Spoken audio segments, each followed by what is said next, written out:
Então, pessoal, hoje, né, 28 de agosto, esse é o nosso terceiro encontro. Os colegas vão entrando aí, né, o pessoal deixa sempre para entrar em cima do horário que dá as aulas. É interessante a gente entrar um pouco antes, né, porque aí a gente não perde tempo, até porque eu falo pouco, né, vocês já devem ter percebido isso aí. Vamos dar continuidade à nossa matéria. A gente está tratando de Teoria do Direito 2. Na aula passada, o último ponto que nós discutimos sobre os instrumentos de controle social, né? Elencamos lá a figura do direito, da moral, da religião, das regras de etiqueta, né? Nós mencionamos. E, se eu não estou muito enganado, o último ponto, inclusive o último exemplo que eu mencionei na aula passada, foi em relação ao ministro Marco Aurélio Mello, do Supremo Tribunal Federal, né? Citei aquela situação da advogada que foi ofendida, foi atacada verbalmente pelo mesmo, por não ter se dirigido aos ministros como excelência, mas como você, né, como senhor, e coloquei em paralelo, né, para um processo de reflexão, a conduta adotada pelo ministro nesse período da pandemia, quando ele participou de uma audiência, de uma sessão do plenário, né, de forma virtual, estando em sua casa, e sendo o único dos ministros que não utilizou a toga, né, ficou de terra, apenas de calça jeans e camisa polo, enquanto todos os outros estavam com togas. Então, esse, se eu não me engano, foi aí o último ponto que nós discutimos na aula passada, foi a última fala, inclusive, da última aula. Vamos dar continuidade na nossa disciplina, né, para a gente poder estar avançando. Eu vou passar a projetar o slide, né, que eu estou acompanhando, né, com os tópicos, e vocês vão tomando aí. Como eu fiz nas outras aulas, está sendo gravada, vou subir, e ao final da aula, logo depois que for liberado né, pelo YouTube, eu passo para vocês no grupo lá da sala, perfeito? Só peço a vocês que, se tiver alguma dúvida, que façam as interpelações, né? Alguns colegas, às vezes, participam, mas a sala tem ficado muito em silêncio, então eu pressuponho que está sendo compreendido, e às vezes posso estar equivocado nessa percepção. Então, peço para vocês que, se porventura não estiver sendo compreendido, ou eu não estiver sendo claro, ou estiver sendo rápido, ou não estiver atendendo, né, aos anseios mínimos de vocês, que, por favor, me falem. Eu pedi isso no primeiro dia de aula, reitero hoje, né, para a gente ter essa liberdade, para a gente ter esse feedback, esse retorno, né, para poder evoluir. Críticas são sempre bem-vindas. Elogios, eu não gosto muito de elogios, mas críticas são sempre bem-vindas, afinal, as críticas nos fazem progredir, nos fazem melhorar, tá bom? Então, o último ponto nosso na aula aí, esse foi o último ponto que nós trabalhamos, né, foi o que eu mencionei. O pessoal está entrando, eu vou agora dar continuidade. Então, nós vamos falar agora sobre... Opa, peraí, o pessoal chegou com força. Então, nós vamos falar agora sobre fontes do direito, né? E é interessante quando a gente fala da expressão fonte, porque a palavra fonte, ela já nos traz uma ideia, né, de origem, de nascimento, né, de motivo, né, nascente, causa, né? E quando nós falamos fontes do direito, não é diferente disso, né? Seria o momento que vai fazer florescer, que vai fazer gerar, né, conceber a premissa do direito, né? É o momento que causa as várias manifestações do direito. E aí tem um autor, né, o professor Miguel Reale, autor brasileiro, ele define na sua obra, né, que fonte do direito seria os processos ou os meios em que, virtude dos quais, as regras jurídicas se positivam com legítima força obrigatória, isso é, com vigência e eficácia no contexto de uma estrutura normativa.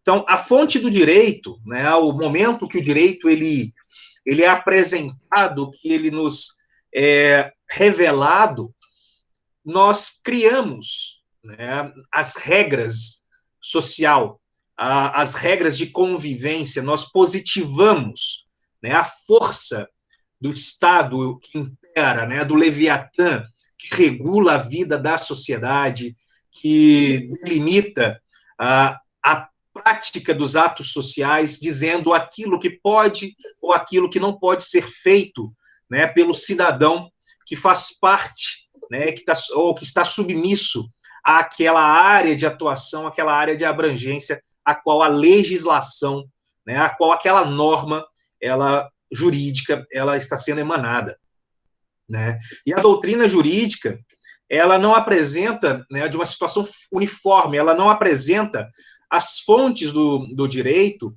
como algo uniforme, né? Há uma série de concepções, há uma série de premissas. Então, quando a gente pensa na fonte, obviamente, nós pensamos na origem do direito, de onde provém o direito, e aí nós temos os sistemas jurídicos. Por isso que vem essa fonte do direito, ela não é comum, porque os sistemas jurídicos, eles são diversos. As raízes, né, que vão apresentar ou estruturar a dinâmica normativa, ela é diversa.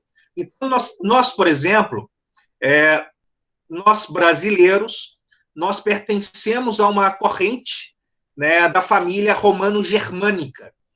A família romano-germânica é a fonte dos direitos de toda a América Latina e também de toda a Europa continental. Né? Então, por que pensar assim? Primeiro, nós temos que lembrar que lá atrás, no preceito da história, nós vamos ter o civil law, né? Que tá, inclusive, está no que é o tópico que eu coloquei aí. Nós vamos ter o civil law, que é o direito civil, que é o direito romano, né? Dentro do período da República Romana, do Império Romano, nós vamos ter o advento do civil law, e esse civil law, ele vai passar a garantir direitos, né? É o momento que vai haver efetivamente uma inclusão de outros povos que não os romanos, né, garantindo esses agentinhos, né, as gentes da sociedade romana, o direito de participar da vida social. E isso também vai ser influenciado, obviamente, pelos povos germânicos, porque Roma, ela se estende, né? Todo mundo conhece um pouco da história de Roma, mesmo que não tenha estudado a fundo, sabe que Roma surgiu de uma vila, e aí depois ela dominou toda a Bota, né, que é a região hoje onde nós conhecemos a Itália, e aí foi irradiando por toda a Europa continental, né, ultrapassando, chegando aos saxões, que é ali a região da Grã-Bretanha, ao norte da África, Oriente Médio. Então eles dominaram aquela região toda. E os povos germânicos também vão influenciar diretamente no direito brasileiro, muito por conta da estrutura que os povos germânicos, que eram considerados bárbaros lá no período da Idade Média, eles vão verificar o direito. Então, nós temos essa influência. Esse romano-germânico, então, vai abraçar a corrente da América Latina, da Europa continental, boa parte da Ásia, com exceção do Oriente Médio, boa parte da África. E aí nós temos também uma outra linha, que é a linha do civil law, né, que é que é do common law, me perdoa, que é o direito saxão, o direito britânico. Né? Se você pegar, por exemplo, nos povos do Oriente, né, na Ásia, do Oriente lá, China, Japão, até mesmo a Rússia, possui algumas condições diversas, né, de fontes, de percepções. A Índia também você tem. Porém, algumas nuances muito relativas. Para nós, ocidentais, nós ficamos presos mais à estrutura normativa do civil law, que é aquela que vai imperar praticamente sobre toda a Europa continental, e o common law, que vai pegar a Inglaterra, né, o Reino Unido, os Estados Unidos e alguns países, né, da comunidade que foram colonizados, vou melhorar aqui, que foram colonizados lá pelo Império Britânico. Então, dentro do civil law, nós temos uma estrutura jurídica, né, e essa estrutura jurídica que é oficialmente adotada aqui no Brasil, que basicamente significa que a principal fonte do direito é a lei, né, que a lei seria a mais importante fonte formal. E em diversos países de tradições romano-germânica, o direito ele é organizado em códigos. Então, por isso que a gente fala Código Civil, Código Penal, né? Então, esse preceito de codificação, ele é uma característica da estrutura romana, tá? Você pega, então, se você for à França, né, o primeiro Código Civil é o Código Civil francês, que é o Código Napoleão, né? Você tem um Código Português, né, Código Civil Português, Código Espanhol, etc.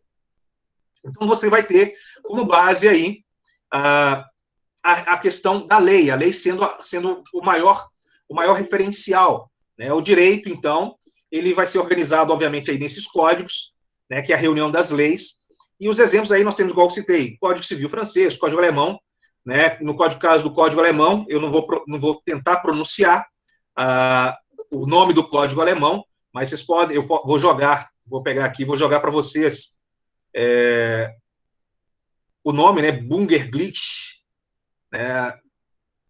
Gesetzbuch, sei lá como é que se pronuncia, né? Não sei falar alemão, mas quem tiver curiosidade, tá aí no chat para vocês, para poder estar buscando, né? Quem quer. É interessante destacar a questão do direito alemão, que para nós, assim, mas para que eu vou saber o direito alemão? Para que eu vou buscar o direito alemão? Dentro do direito, o direito alemão, ele influencia diretamente a nossa vida social. Hoje, o direito de vanguarda, né, a vanguarda do direito, está na Alemanha.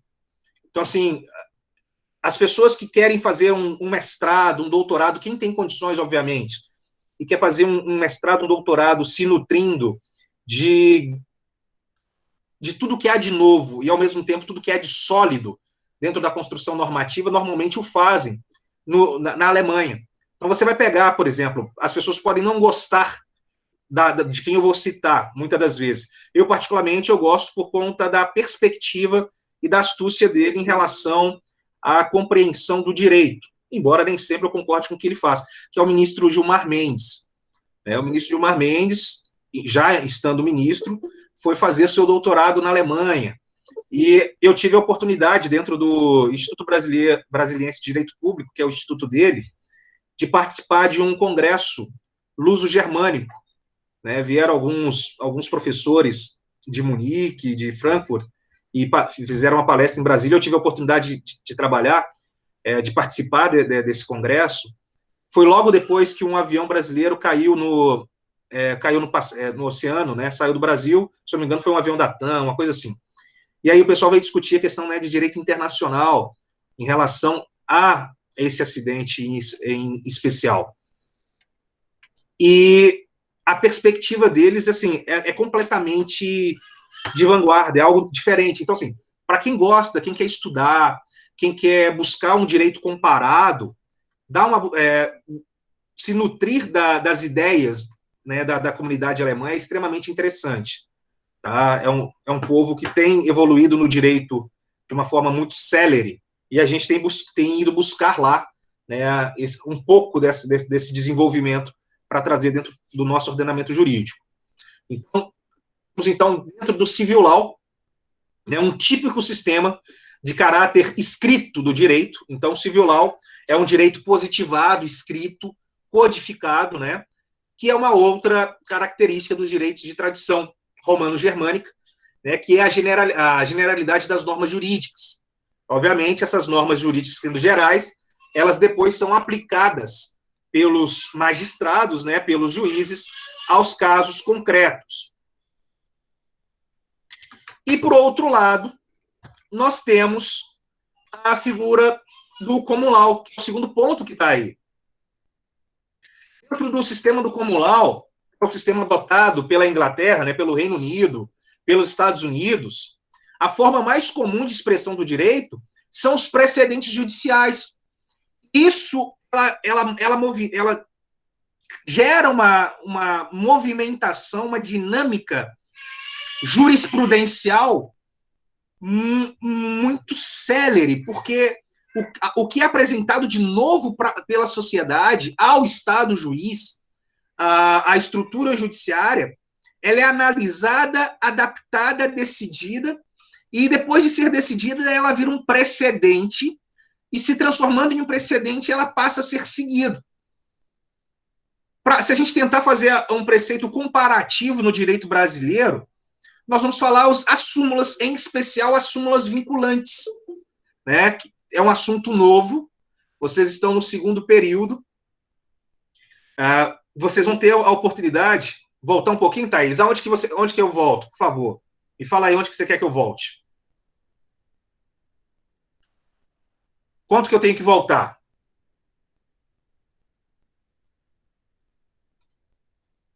Dos precedentes? Ok. Então, vamos lá. Vou voltar, então, então não é direito romano, não é o civil law. Eu vou voltar, então, a falar novamente sobre a questão do common law. Primeira situação. Common law, né, dentro do sistema jurídico adotado pela Inglaterra, pelos Estados Unidos, né, pelos países de língua inglesa, né, e dentro desse sistema, a forma mais comum da expressão do direito são os precedentes judiciais. O que são precedentes? São acontecimentos prévios, né? E, posteriormente, todos os acontecimentos que forem similares ou possuírem identidade àquele caso já analisado, ele vai seguir uma linha de decisão, uma linha de análise, conforme já foi estudado. É o que a gente pode dizer de direito do costume, né? O direito costumeiro, né? Das práticas. Por exemplo, vamos fazer os paralelos. A gente tá vivendo hoje, mais do que nunca, numa sociedade da informação, né? Uma sociedade conectada.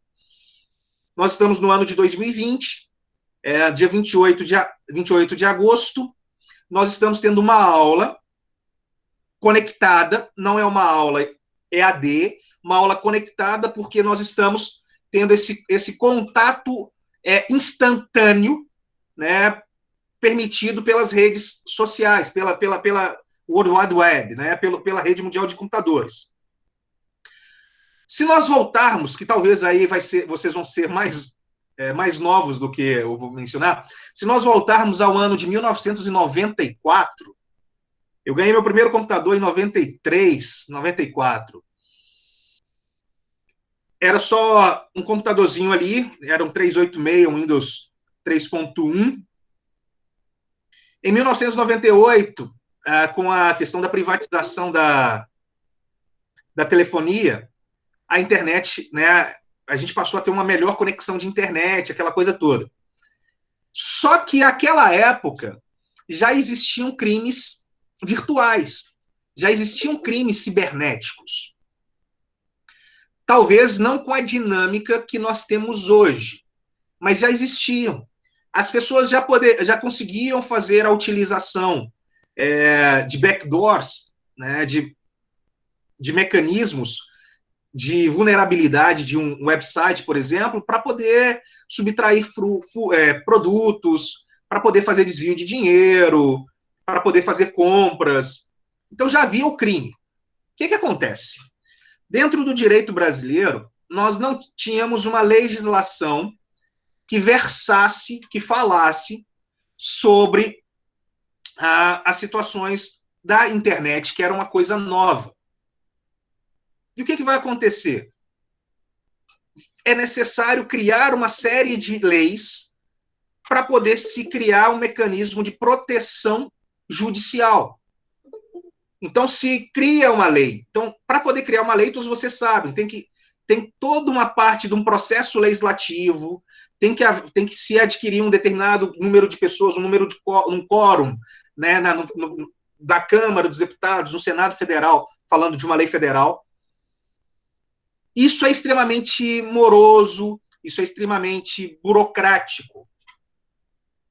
Quando nós falamos dos precedentes judiciais, nós estamos dizendo que, saindo do questão do civil law, nós estamos dizendo que quando acontece um evento, a primeira vez que aquele evento, que seja ele positivo ou negativo, ele é apresentado para a estrutura judiciária,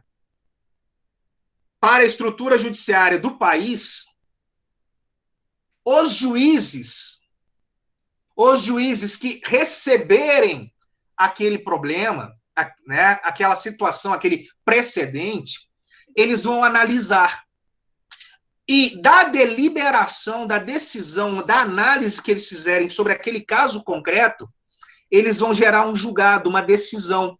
E essa decisão que é chamada de precedente judicial, que já é algo que vai nortear, que vai direcionar todas as outras decisões né, sobre novos eventos que se emoldurem, que se enquadrem naquele contexto que foi analisado. Então, voltando na questão do crime cibernético.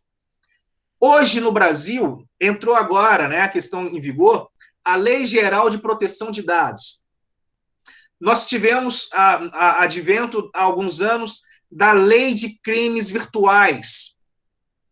Nós precisamos passar por um processo legislativo. Eu citei com vocês o início do computador, por exemplo. Eu, pessoa física, criança, ganhei o primeiro computador em 93, 94. Nós tivemos o boom, né, da questão do acesso à telefonia em 98 com a privatização. Olha o tempo, 20 anos para criar uma lei geral de proteção de dados.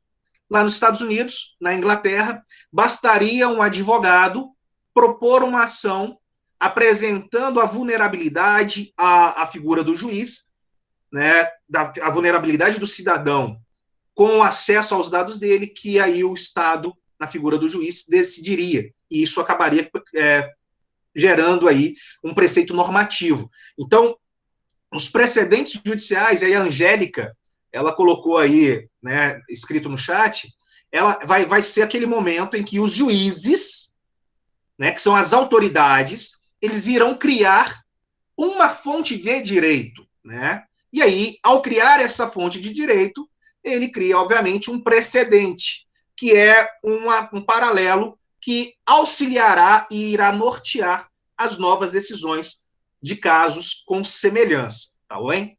Eu consegui te responder, Thaís? Deu para poder ficar claro? Se tiver dúvida, a gente volta, eu tento de uma outra abordagem. Não, beleza. Então, assim, tem esse preceito. Então, dentro do direito, né, no direito do common law, o direito ele vai se basear basicamente o quê? Na jurisprudência. Ele vai se basear mais na jurisprudência do que no próprio texto normativo. Porque o texto normativo, a interpretação do texto, ele vai ser mudada, ela vai ser modificada de acordo com o momento que a sociedade vive, de acordo com os anseios daquela sociedade naquele momento ímpar. Então, se a gente for pegar, por exemplo, eu gosto de citar esses eventos que têm acontecido de forma atual, que a gente dá para poder fazer um paralelo. Nós tivemos nos Estados Unidos o homicídio do Floyd lá, que deu uma repercussão do Black Lives Matter, né, da vidas pretas importam. E nós tivemos agora, essa semana, um caso extremamente parecido e, ao meu ver, mais grave, que foi o alvejamento, né, um cidadão preto foi alvejado com 7 tiros, né, em suas costas por um policial branco, e isso gerou uma repercussão, né? Inclusive lá houve o boicote lá dos jogos da NBA.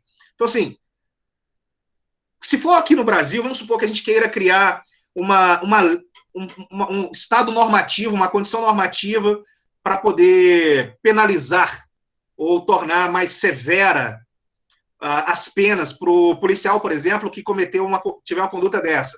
Eu tenho que ir lá, pegar um deputado, pegar um senador, criar um projeto de lei, fazer todo o lobby dentro do Senado, da Câmara, do Congresso Nacional em si, colocar numa fila o presidente da Câmara ou do Senado. Ele vai ter que colocar para votação, ele tem que atingir um número mínimo de votos favoráveis à aprovação daquele projeto de lei. Aquele projeto de lei, ele vai ter que ser mandado para outra casa analisar e votar se ele concorda ou se não concorda. Se houver mudança no texto, volta para essa casa que deu origem, se a casa revisora fez alguma alteração na norma, volta para a casa de origem. Aí aprovou, vai para a mão do presidente da República. O presidente da República tem que sancionar. Se o presidente da República não sancionar, volta, né, para o Congresso sancionar. Olha a tramitação burocrática que nós temos. Não digo que é ruim, mas ela é extremamente morosa. No common law, diferente, o que acontece? Houve incidente, houve um fato. Apresenta para o Estado juiz. O juiz pega, analisa. O juiz analisou, ele dá uma sentença. Aquela sentença já virou precedente, já virou jurisprudência, e todos os outros casos vão passar a seguir aquela linha de raciocínio. Olha como que é mais célere. Né? Por isso que, às vezes, leva-se a ideia de que a justiça norte-americana ou a justiça inglesa é uma justiça imparcial, é uma justiça eficaz, por conta da sua celeridade. Aqui, para o processo cumprir, ele tem todo um rito, tem todo um formalismo, né? Tem toda uma carga procedimental. Não sei se vocês chegaram a ver, nós tivemos essa semana, no final da semana passada, acho que foi no início dessa semana, hoje é sexta, né? Uma turma do Supremo Tribunal Federal anulou o processo do Banestado, né, em que o ex-juiz, o ex-ministro Sérgio Moro atuou, né, dizendo que o mesmo foi parcial na sua condução. Essa parcialidade aí, eles se prenderam aonde? No estrito formalismo do civil law, né, da adaptação do civil law, que é aquela coisa rígida, que não vai permitir uma alteração, ou que, caso gere um prejuízo, ou um possível prejuízo para o acusado, né, dentro daquela premissa do indúbio pro réu. Então, houve anulação. E é interessante esse destaque, por quê? Porque vai gerar um precedente, embora nós não vivamos no estado do common law, né, vai gerar um precedente, e bem provável que no momento que o julgamento do ex-presidente Luiz Inácio Lula da Silva for levado à sessão de julgamentos, com base nessa decisão do Supremo, possivelmente eles vão querer anular também o processo, né, que gerou a prisão do Lula. É interessante destacar isso, por quê? Porque antes do Supremo Tribunal Federal anular, o Tribunal Regional Federal da 4ª Região e o Superior Tribunal de Justiça haviam confirmado as decisões proferidas pela 13ª Vara Federal de Curitiba, que era presidida pelo Moro. Então, assim, é só para a gente ver, para a gente poder fazer esses paralelos. Lá nos Estados Unidos, o que ele fez estaria valendo, não geraria nenhum tipo de infortúnio. Aqui no Brasil, abre-se esse precedente por conta do estrito formalismo pautado aí no civil law. Tá bom? Então, assim, uma simples diferença é que lá o direito, né, no common law, se baseia mais, obviamente, na jurisprudência do que no texto da lei, e a jurisprudência, obviamente, caso esteja em dúvida, né, trata-se de um conjunto de interpretações da norma, que a gente está tentando discutir aí, né, que vão ser proferidas ali pelo Poder Judiciário. Então, se lá nos Estados Unidos, 2 homens desejarem, por exemplo, fazer adoção, o que eles fazem? Eles vão procurar outros casos de adoção entre homossexuais, né? Esses homossexuais que, caso tenham conseguido, obviamente, a adoção. E eles vão defender a sua ideia, o seu direito em cima desse caso, né? Porém, a parte contrária, ela pode alegar exatamente casos opostos, que vão gerar um trabalho de interpretação, de argumentação, e a palavra final vai ficar com o juiz. Por que eu citei a questão da adoção por pessoas de mesmo sexo? Porque aqui no Brasil não é permitido. Aqui no Brasil não é aceito. Até então, um casal de homossexuais, né, sejam homens, sejam lésbicas, não interessa, eles não conseguem conjuntamente adotar uma criança. É necessário que apenas um adote a criança e depois eles pleiteiem o quê? A inscrição do nome no registro. para poder fazer adicionar, mas adotar conjuntamente eles não conseguem. Lá nos Estados Unidos, se houver algum precedente, busca-se aí a base tanto da defesa quanto, né, no caso da defesa do direito, quanto na resistência à concessão desse direito. Então, lá nos países do common law, né, obviamente existem leis, mas o caso é analisado principalmente de acordo com os outros casos semelhantes, tá bom? Então, assim, tem esse paralelo, porém é interessante. E esse direito comparado, ele é importante para nós, por quê? Para a gente poder compreender, né, compreender a dinâmica normativa, a dinâmica jurídica em outros estados. Né? Então, o direito comparado, ele consiste do quê? No estudo do direito positivo de outros países para a gente fazer esse estudo comparado. Vocês, lá para o 8º, 9º, 10º período, vão ter que redigir o trabalho de conclusão de curso, né?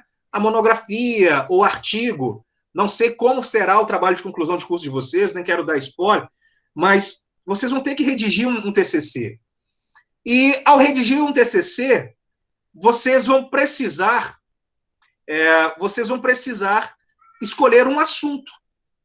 E, às vezes, os assuntos são dos mais batidos, são aqueles assuntos que todo mundo fala, que todo mundo discute. E uma linha, se quiserem aí, né, se lembrar desse momento, dessa nossa aula, uma linha boa para se discutir é o quê? O direito comparado. Né? Pegar a jurisprudência, pegar a análise sobre aquele determinado assunto em outros países, né? E trazer para o nosso sistema jurídico, né? Até mesmo para inovar, para renovar. Isso acaba sendo positivo para você, porque você acaba trazendo uma ideia de vanguarda, uma ideia nova, né? Uma ideia que não era discutida aqui, e daí a pouco você acaba sendo o ícone, né, referencial para aquela nova linha. Né? Por isso que a gente tem uma série de doutrinas sendo criadas aí. Muitas das vezes, esses autores que criam essas linhas, eles vão para o exterior, principalmente para a Alemanha, ou para algum outro país, né, pautado no civil law, a grande maioria. Né? A Itália também tem uma escola muito forte, a Portugal tem uma escola muito forte. E aí traz algumas ideias novas e começa a aplicar aqui, e aí vocês criam, a gente cria esse monte de teoria, né?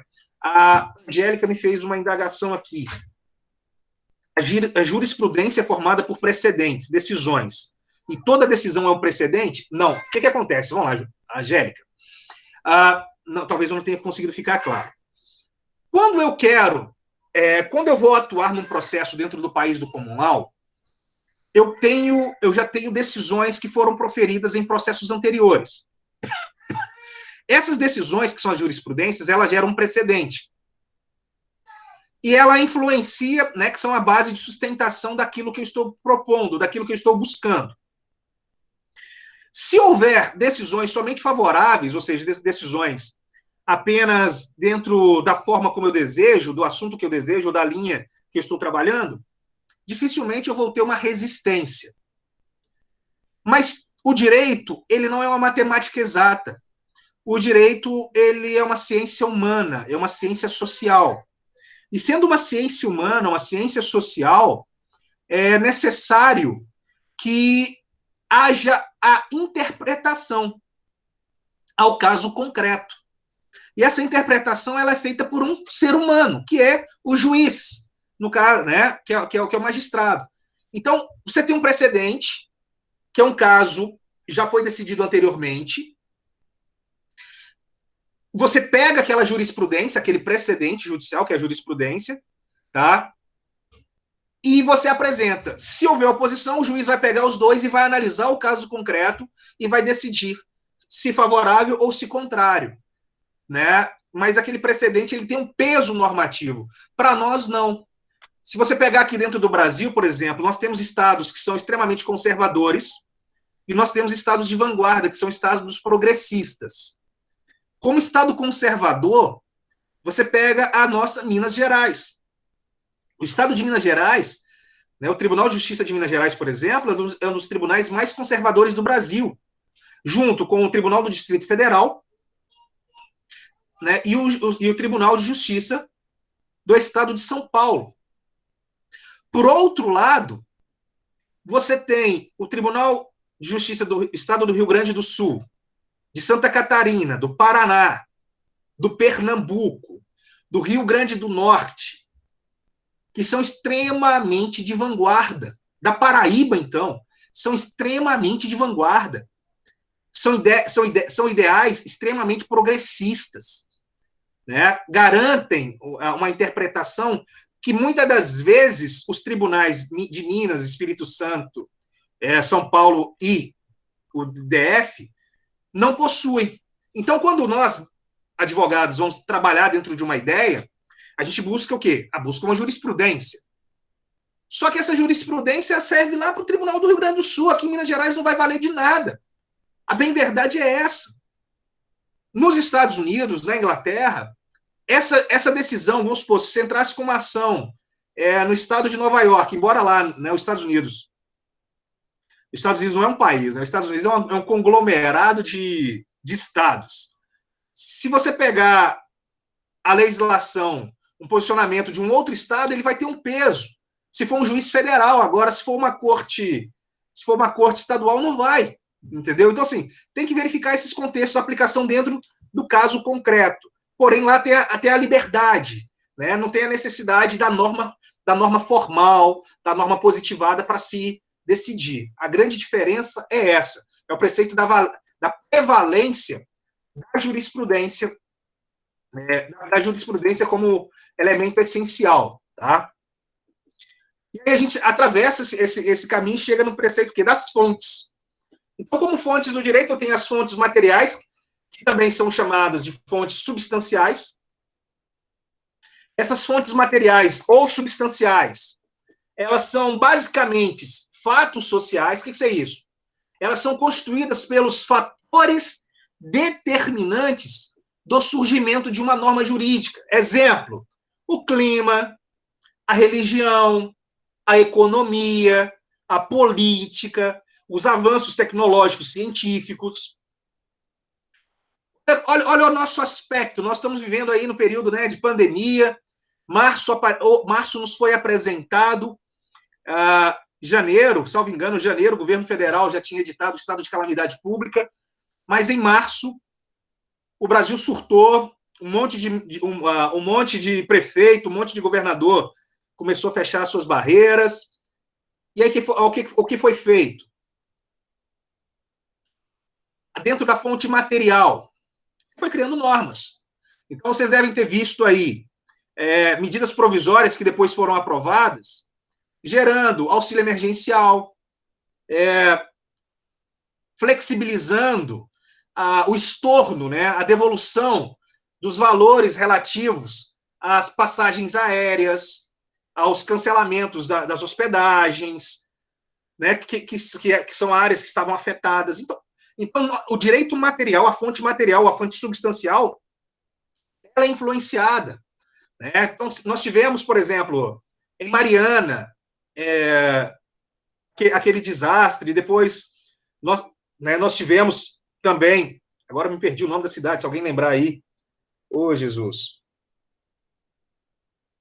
Esqueci o nome da outra cidade também. Desastre lá da Vale. O que foi feito?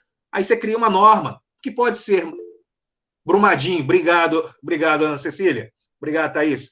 Então, assim, se você pega aí a situação, cria-se uma lei, aí no caso a lei estadual, ou uma lei municipal, né, pela Câmara dos Vereadores, pela Assembleia Legislativa, ou até mesmo do ponto de vista federal. Está sendo discutido o marco da regulamentação da mineração no Brasil, que não foi aprovado até hoje, mas está sendo discutida.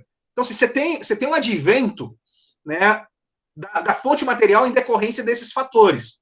E é interessante que o estudo filosófico ou sociológico desses motivos éticos ou dos fatores econômicos que vão condicionar ao aparecimento e às transformações da regra do direito, eles são extremamente importantes.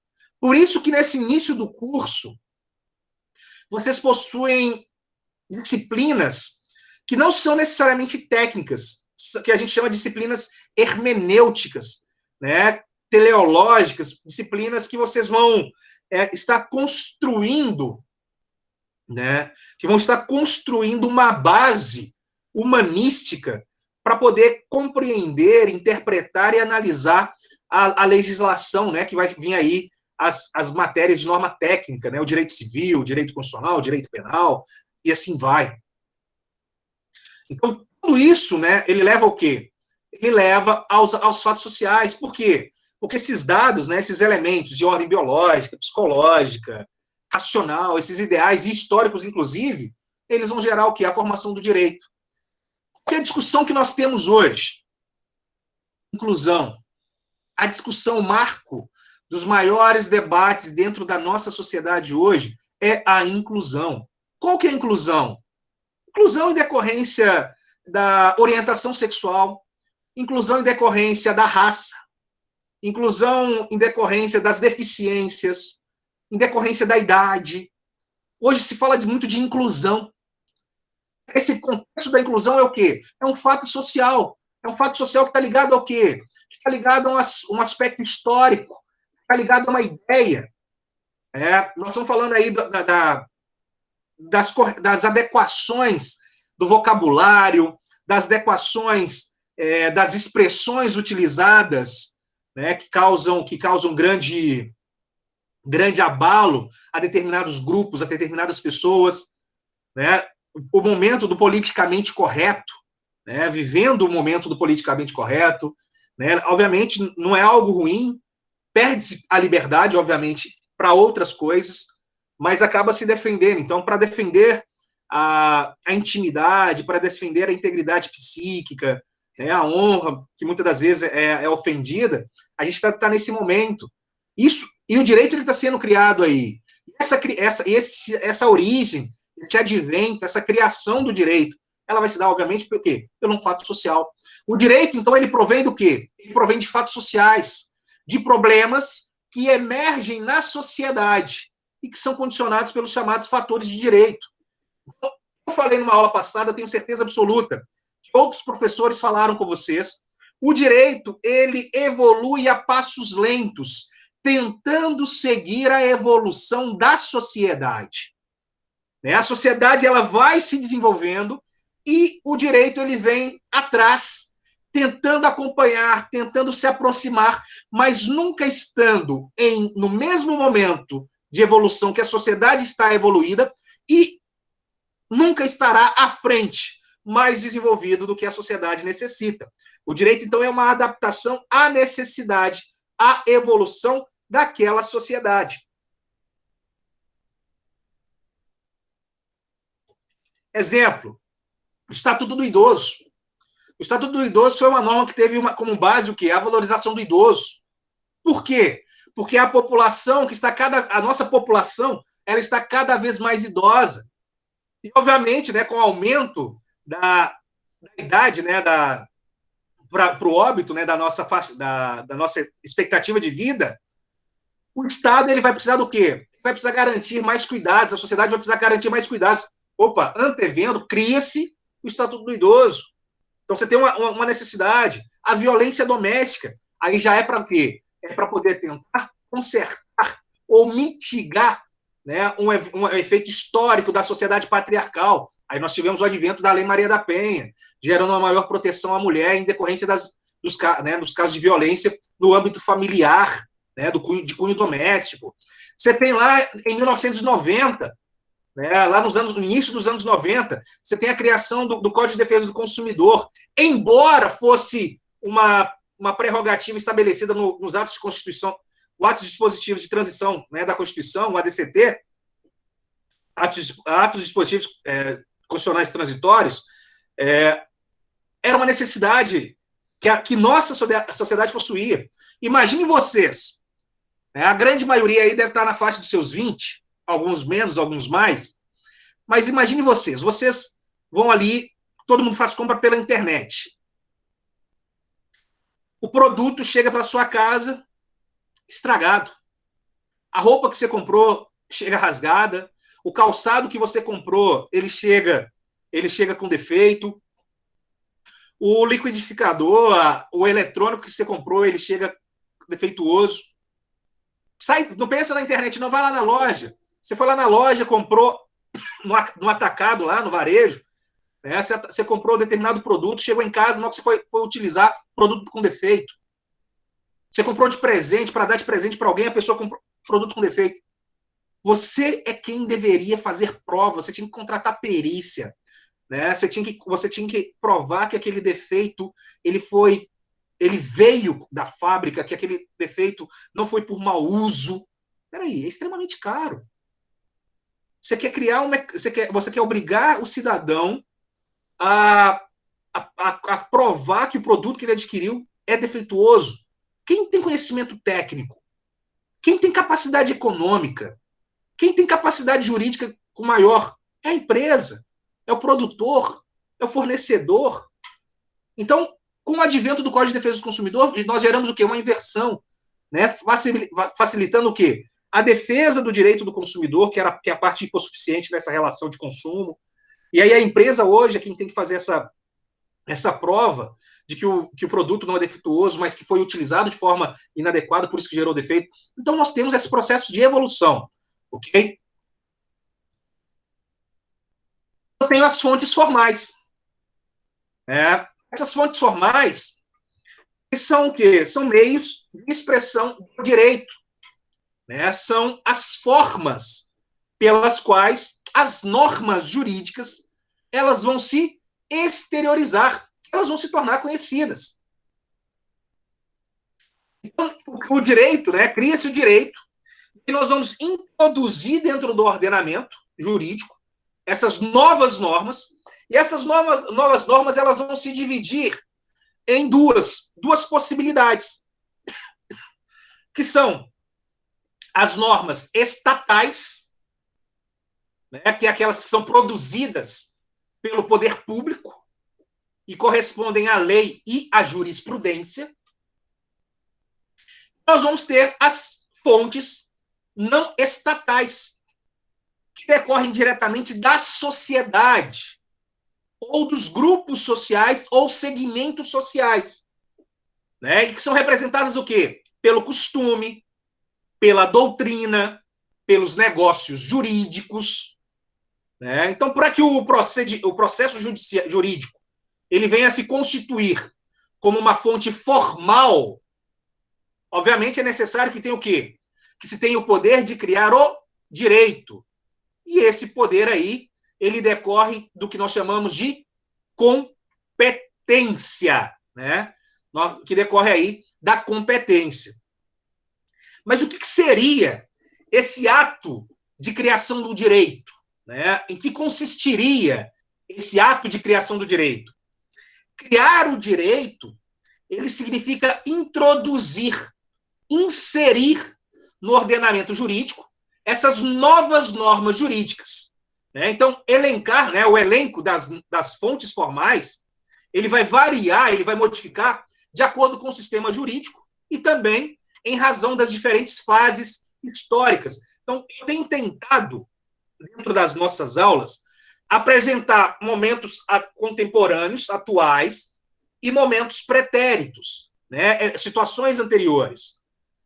Numa das aulas passadas, por exemplo, eu citei a ausência da lei do divórcio, depois a lei do divórcio, a Constituição assegurando o divórcio, até chegar à emenda 66 de 2010, né, que deixou de exigir a prévia separação, né, a separação judicial com 1 ano de trânsito em julgado ou 2 anos de separação direta para que se chegue ao divórcio.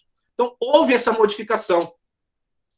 Então, nós temos esses aspectos, nós temos essas linhas, né, de compreensão. Então, dentro das fontes formais do direito, nós temos aí 3 elementos que nós vamos discutir. São as leis, né, que são os tratados internacionais, que são a jurisprudência, né, que é a jurisprudência. Até aí tá tranquilo, pessoal? Vocês não falam nada, com exceção ali da hora que as meninas perguntaram, né, que a Thaís perguntou, a Angélica participa aqui de vez em quando, a Ana Cecília me deu uma ajuda aqui, a Bárbara mandou uma cruzinha ali, né, então assim, era um sinal positivo, mas fez cruz. Então, Mauro, tá de boa, tranquilo. É sério, que a gente está falando, é muita informação, entendeu? Então, assim, para a gente poder se encaixar, porque já é setembro, já estamos em setembro, né? A nossa próxima aula, né, já vai ser em setembro. Então, assim, já acabou, acabou agosto e logo é a nossa prova. Então, eu já começo a me preocupar, porque eu já vou antevendo, entendeu? Então, tá de boa, Simão. Então, assim, quando a gente fala da lei, a norma jurídica escrita, ela provém em quem? Ela provém do Estado.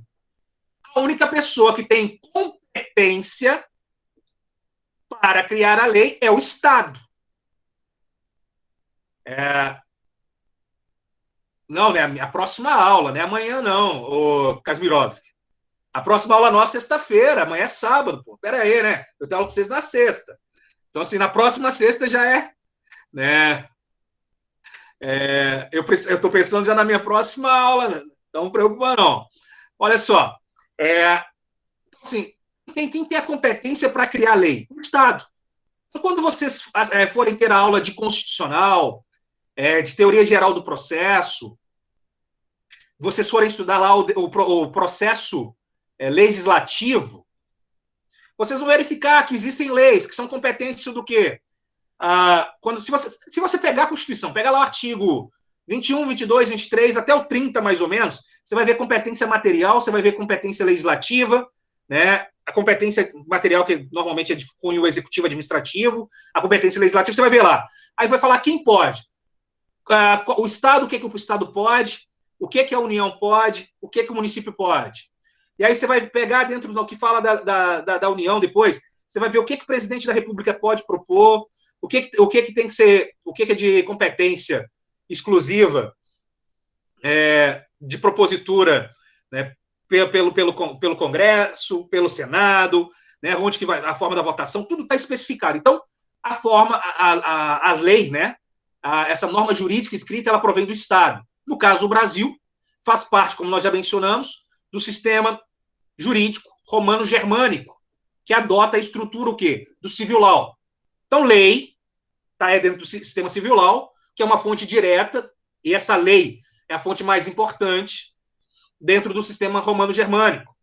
Do outro lado, lei, no sistema do common law, é uma fonte indireta, que é aquela lá do sistema anglo-saxão. Então, nós temos esse primeiro ponto aí, quando a gente fala da lei. Uma outra coisa que nós temos são o quê? Os tratados internacionais. Aí alguém vira e fala assim, mas cadê a soberania nacional? A soberania nacional, ela é respeitada, porém os tratados internacionais valem nas relações internacionais entre os Estados-nações. Além disso, quando um país é signatário de um tratado internacional, esse tratado ele é apresentado ao Congresso, ele é aprovado e ele pode ser agregado, inclusive, né, quando é de normas de direitos humanos, por exemplo, ao texto constitucional, né, ao texto normativo, né, à nossa Constituição. Então, os tratados internacionais, eles são os acordos resultantes da convergência da vontade de dois ou mais sujeitos de direito internacional. Tá? Então, é fácil para a gente pensar. A República Federativa do Brasil é um Estado nacional. A República Federativa Rússia é outro Estado internacional. Os Estados Unidos da América do Norte, a República Popular da China, a República Federativa da Alemanha, são estados nacionais, né? Então você tem, quando dois ou mais estados nacionais, internacionais, desculpa, só um segundo.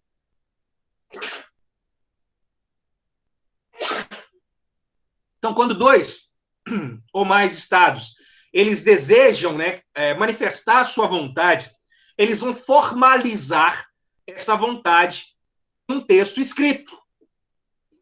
O objetivo, obviamente, desse texto escrito é produzir o quê? Efeitos jurídicos no plano internacional. Todo mundo, independente se gosta ou se não gosta, deve ter acompanhado no início do governo Bolsonaro a forma ostensiva que o governo apresentou ou utilizou o quê? Do tratado firmado entre o Mercosul e a União Europeia. Né? O Brasil conseguiu lá, né? O Brasil conseguiu firmar um tratado, um acordo. Show! Agora o Brasil está tentando entrar para a OCDE. Ó, legal, né? Por que é importante? Porque você acaba tendo alguns privilégios. O ponto paralelo, né, para a gente saber, é que para participar de tudo isso a gente paga, tá? O Brasil participar da ONU paga, da OMS paga, não só o Brasil, tá? Todos os países. Vai participar da OCDE, vai pagar, os membros da OTAN pagam. Então, assim, para você fazer parte de um grupinho, é grupo privado, né? Então você tem que pagar. Nada é gratuito, tá? Nada é de graça. Então, assim, esses tratados internacionais, o quê?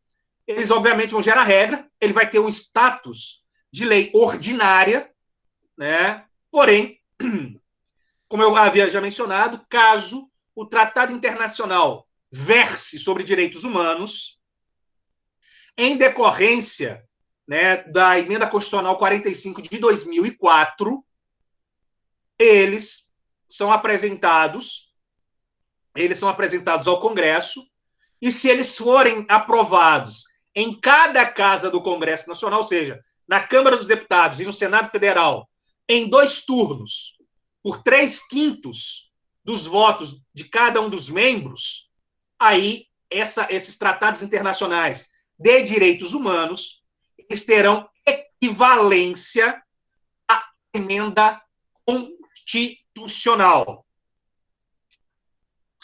Legal, Angélica, isso mesmo. Os tratados internacionais também vão impor o quê? Uma regra de conduta obrigatória para os Estados signatários. Então, para a gente que gosta, né, eu gosto de fazer os paralelos aí. Os Estados Unidos têm as suas armas nucleares e não abre mão delas.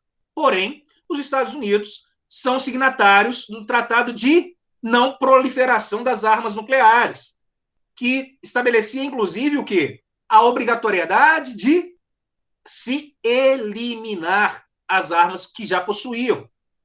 Foi assinado, à época, com a União Soviética. A União Soviética se desfez de uma série de armas nucleares que possuíam, os Estados Unidos nunca se desfez.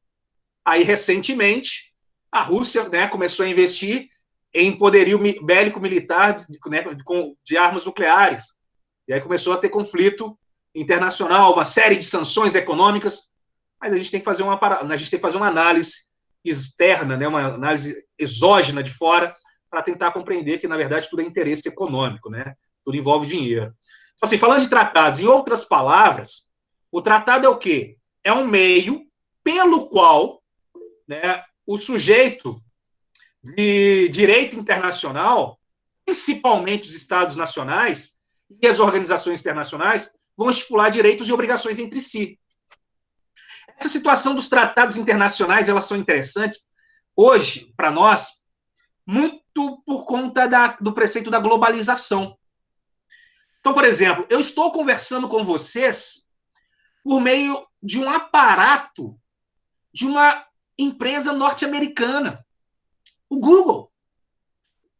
Essa conversa nossa, ela está sendo toda ela processada lá no Vale do Silício, na Califórnia.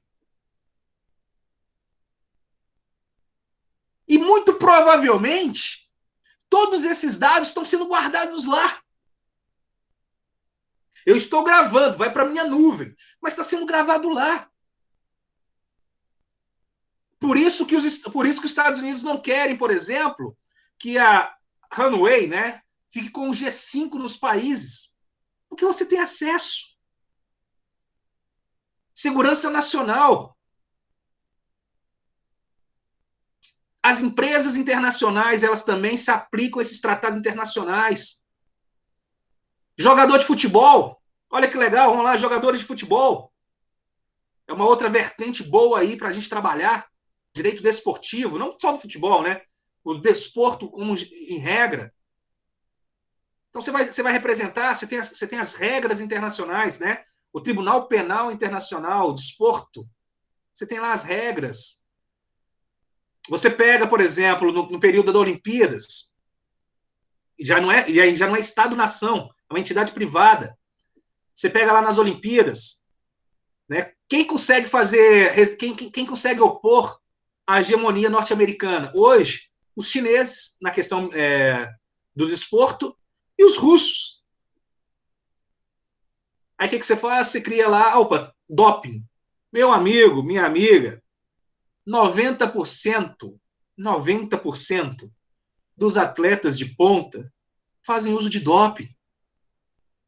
90% dos atletas de ponta fazem uso de doping. E aí, o que vai acontecer? Ah, mas aumenta a performance? Aumenta.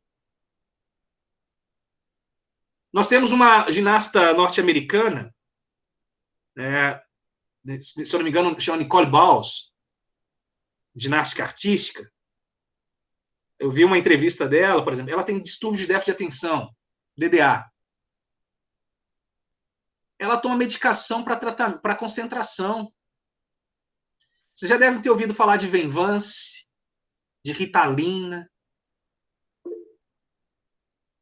Né? Então, você tem essa situação. Então, o tratado internacional serve para as confederações, serve para as entidades privadas também. Né? Então, se você tem isso, quem que jogou, acho que foi o Rodrigo? O Rodrigo, as convenções de Viena sobre direitos e tratados. Você tem uma série. Então, há esse precedente. É uma área legal para se trabalhar. Vamos dar continuidade aqui. Falo para caramba. Vamos lá. Passando, então, sobre, né, ultrapassando essa situação dos direitos internacionais, a gente chega ao preceito da jurisprudência. Todo mundo sabe o que é jurisprudência. Eu vou chover numa olhada, eu vou falar de novo, mas eu tenho que falar. Então, sim, a jurisprudência é o quê? É o conjunto de decisões proferidas pelo Poder Judiciário sobre uma determinada matéria jurídica. Né? Então, esse substantivo, jurisprudência, ele é o quê? É um coletivo. Então, não há que se entender que um acórdão ou uma sentença seja o quê? Uma jurisprudência. Um acordo e uma sentença fazem parte da jurisprudência. Tá? Então, assim, cuida-se de um direito vivo, né, que é um fenômeno absolutamente dinâmico. O direito, ele muda. Então, assim como a sociedade, em que há vários institutos jurídicos, né, para trazer resposta às diversas situações, né, da sociedade, aos vários períodos da história da sociedade, também a jurisprudência ela vai ter essa mudança, né? Ela vai ter essa dinâmica, essa mudança por conta do momento que a sociedade ela vive. Então você vai ter alteração aí em relação à questão de posse ou propriedade. Lá do início do século XX, ela é completamente do que o dos julgados do início do século XXI. Né? Do século XX, início do século XX, da 1901 até 19... Não, desculpa, século XX 1900. Isso, 1901 até o início dos anos 2000, né, que seria o século XX. Então, é uma situação. Do início do século XXI é outra. Se você pegar julgados do final do século XIX, é outra. Então, há essa mudança. Desculpa. Você tem a situação da relação de casamento, o divórcio, a contratação, casamento de pessoas de mesmo sexo, adoção. Nós temos essa mudança. Então, nós temos esse direito vivo. Lá no civil law, né, no sistema do common law, desculpa, civil law, não, do common law, os precedentes, né, o case stud, ele tem função o quê? Primária como fonte do direito. Lá, portanto, os exemplos dos julgados, ele exerce uma função muito mais relevante. Aqui, obviamente, nós estamos presos à lei e depois à interpretação. Vocês vão ver no direito constitucional uma coisa chamada mutatis mutandis, né? Que a mutação, a mudança da interpretação constitucional, a mudança da perspectiva da interpretação. É uma adaptação que o direito brasileiro está fazendo em relação ao aspecto da jurisprudência para mudar a sua observação, a sua análise. Por isso que o Supremo Tribunal Federal, muitas das vezes, muda de um posicionamento para outro. Né? Estava todo mundo sendo a favor da prisão em segunda instância, até o momento que o senhor Luiz Inácio Lula da Silva foi preso, e aí houve a necessidade de mudar a interpretação, e aí passou a interpretação para não haver essa prisão em segunda instância, porque está ferindo o direito à ampla defesa e o contraditório. Houve uma razão muito... Houve uma necessidade, né, de mudança do entendimento. Então, houve essa necessidade, e aí mudou. Acontece. Né? A sociedade ela evoluiu rapidamente. Em pouco mais de 2 anos, ela precisou mudar essa percepção da prisão, entre outros vários aspectos. Então, assim, outro aspecto importante é ser considerado o quê? O fato da jurisprudência exercer, obviamente, uma enorme influência sobre o legislador, aquele que legisla, né? Sendo um retrato vivo das necessidades sociais. Né? Então, em tese, a gente está falando do direito aqui, pessoal, eu estou discorrendo para vocês, e assim, muitos de vocês podem estar pensando, mas você está falando que a jurisprudência ela influencia no legislador, ela vai incutir no legislador a necessidade de uma votação, de uma mudança normativa e tudo mais. É o aspecto ideal, tá? É o aspecto ideal. Por exemplo, todo brasileiro, todo, independente se ele gosta do Bolsonaro ou do Lula, todo brasileiro, ele quer que a impunidade seja combatida. Todo mundo quer. Nós tivemos essa semana agora a deputada Fidelis, né, lá do Rio de Janeiro, sendo acusada por ter planejado o homicídio do marido, que parece que também era filho dela. Uma coisa meio bizarra, que a gente precisa analisar num dia aí, dentro de um bar, tomando uma cerveja, porque é algo para poder discorrer por muito tempo. Só que ela não pôde ser presa. Ela não pôde ser presa por uma coisa chamada foro privilegiado. Só que existe, já foi aprovado pelo Senado e está na mesa, está na mesa do presidente da Câmara dos Deputados, o projeto de lei para a Câmara votar e, se aprovar, ela passar a valer no Brasil para pôr fim ao foro privilegiado. Essa semana, o senador... vamos lembrar aqui. O senador Bolsonaro, não é o Carlos, não. Lá é o Carlos Eduardo... o filho do Bolsonaro, que é senador lá, esqueci o nome dele. Flávio, obrigado. Obrigado, Maurício. Obrigado, Pedro. O Flávio Bolsonaro. O Flávio Bolsonaro ele está sendo processado por práticas na época que ele era deputado estadual lá na Assembleia Legislativa do Estado do Rio de Janeiro. É coisa anterior à eleição dele de senador. Ele tem que ser julgado aonde?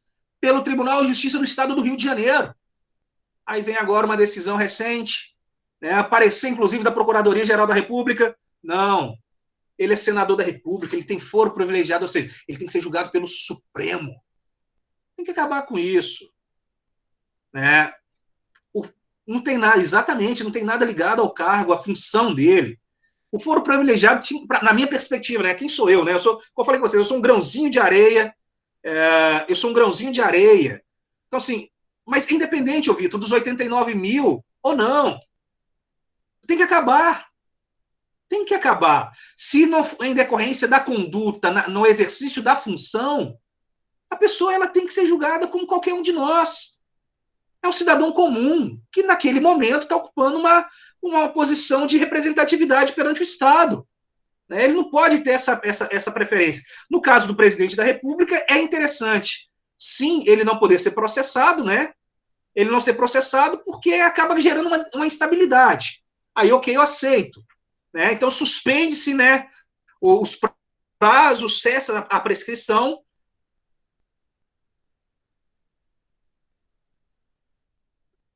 Enquanto ele está na função de deixar eles correm, para não gerar uma instabilidade na administração nacional, porque aí seria horrível. Aí eu consigo compreender. Mas senador, peraí, pô, são 81 senadores, são 600, 700 deputados, 500, 600, 700 deputados. Um a mais, um a menos, não vai fazer diferença, não. E tem suplente, se o cara estiver fora ali, ele é um suplente. O suplente entra, o cara é inocente, ele volta para a cadeira dele. Ele não vai perder, ele não vai ser cassado. Então, na minha visão, tem que ser julgado mesmo, né? Tem que acabar o fim do privilegiado. É interessante discutir por isso, né? Por conta dessa mudança. Então, o aspecto, então, é o quê?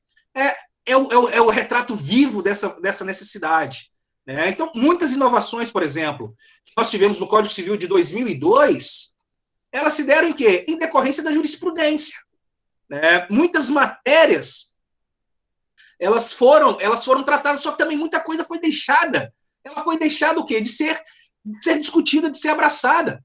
Em 2002, já tinha que estar previsto lá no nosso Código Civil a permissibilidade do casamento de pessoas de mesmo sexo, independente se você concorda ou não concorda. Nós estamos falando de Estado de Direito.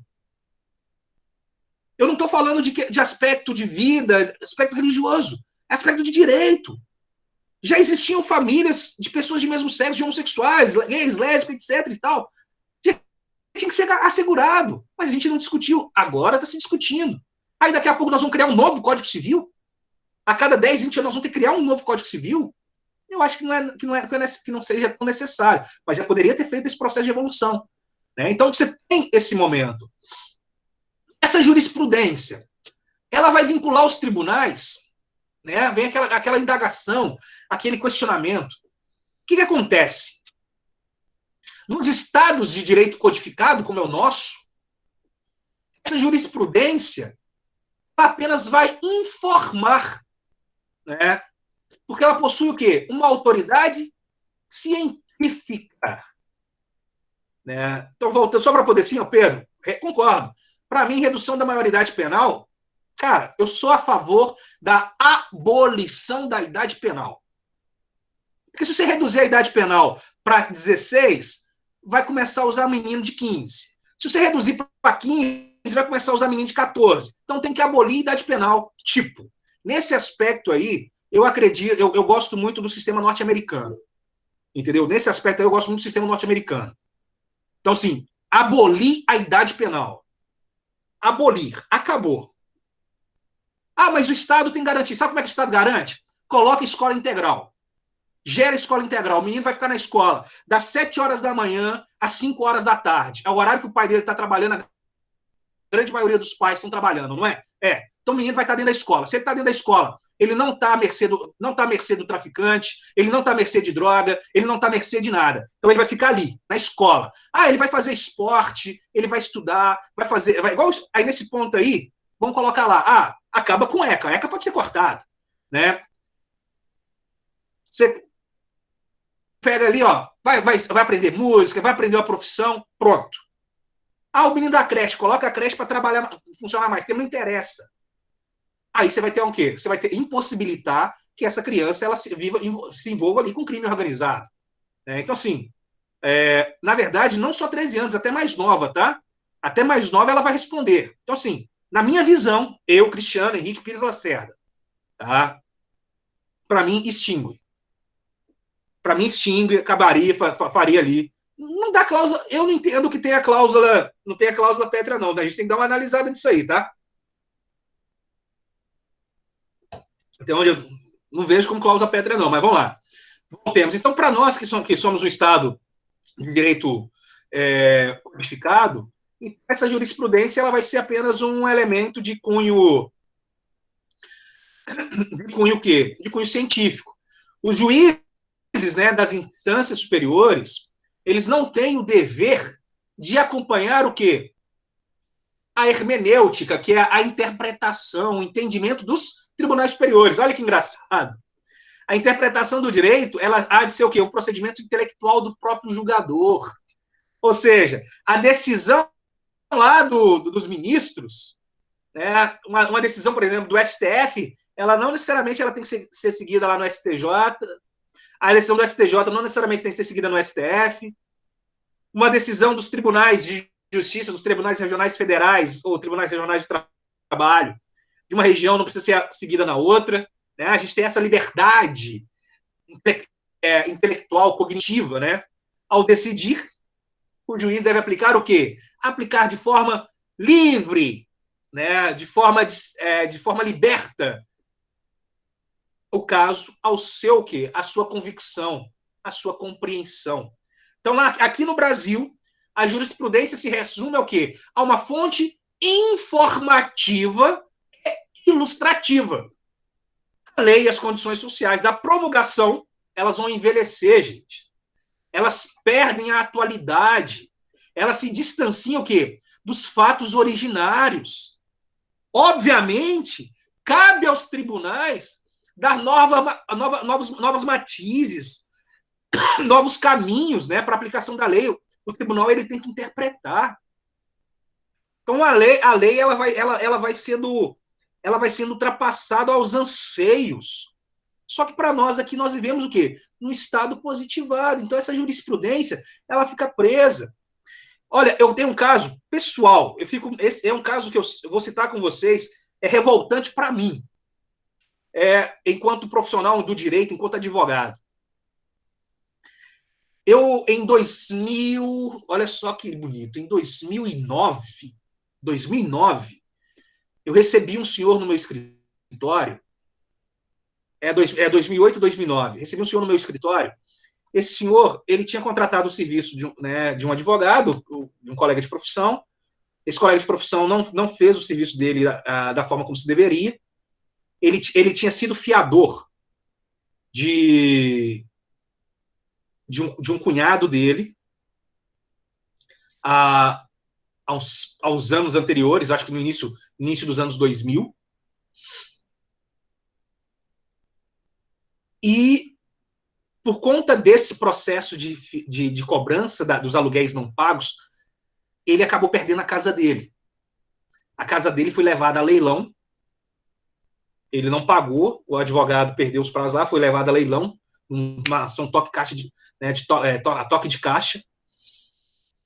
E esse senhor, a filha dele, é muito interessante a história, porque a filha dele fez um procedimento cirúrgico, nesse meio tempo do que o processo demorou, alguns meses, depois fez um acordo com o hospital, com o médico lá.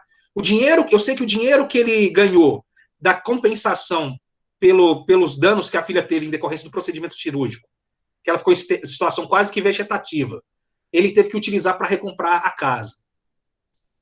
Aí ele foi apresentado por uma ex-aluna.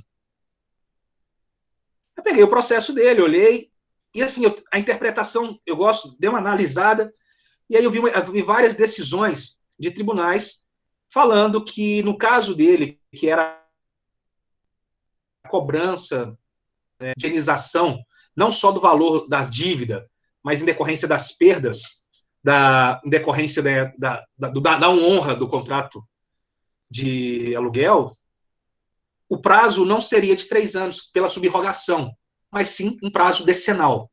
Inclusive, era o posicionamento do Superior Tribunal de Justiça à época. Aí entrei com o processo, né, corrigindo tudo, dava algo em torno lá, hoje, atualizando, dava algo em torno dos quase 500 mil. Esse processo, ele demorou 10 anos para ser julgado.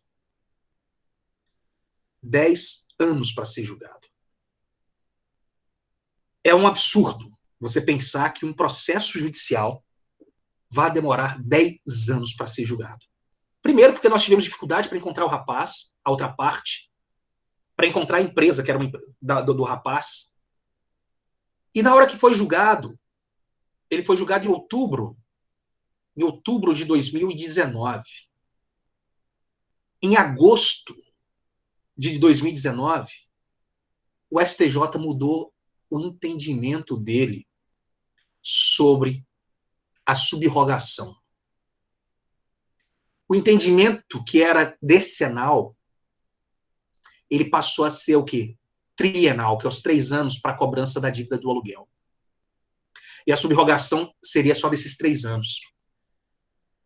Olha só, o rapaz ele já tinha me procurado, obviamente, já tinha passado desses 3 anos, mas ele foi lesado de uma tal forma por conta do entendimento e por conta da morosidade do Estado. Se nós vivêssemos numa sociedade pautada não do Estado normativo, a coisa teria fluído. Porque você tem que fazer uma citação válida, você tem que fazer isso, você tem que cumprir todo o formalismo para ter o quê? Para ter a legalidade. Eu não estou dizendo que isso realmente ruim, não. Muito pelo contrário. Tem muitos momentos que isso é positivo. Mas há muitos momentos que esse estrito formalismo, essa estrita burocracia, elas dificultam o exercício da justiça. E a justiça tardia, ela não é justa. Ela, né, o direito entregue de forma tardia, ele não pratica a justiça, que é a pacificação social. Que no Brasil, quando a gente vê, há essa alteração praticada pelos tribunais. Então, o papel dessa jurisprudência é atualizar o entendimento da lei, é abrir o quê? Os horizontes, dando uma interpretação atual que atenda às necessidades do momento dos fatos. Né? E aí vem aquele ponto, mas mudou uma norma processual, e aí não a norma material. Então, uma norma processual. Então, você dá esse preceito. Então, obviamente, a feição da jurisprudência é uma dinâmica. Amanhã, vou falar assim, né, utilizando a linguagem de expressão, amanhã eles podem mudar o entendimento e voltar a pensar que é decenal. Aí, como a decisão do meu cliente deu-se entre o entendimento trienal para o advento do decenal, ele vai ficar no limbo. Ele não vai ser protegido. Há uma série de direitos que é assim. Há uma série de problemas judiciais que é assim.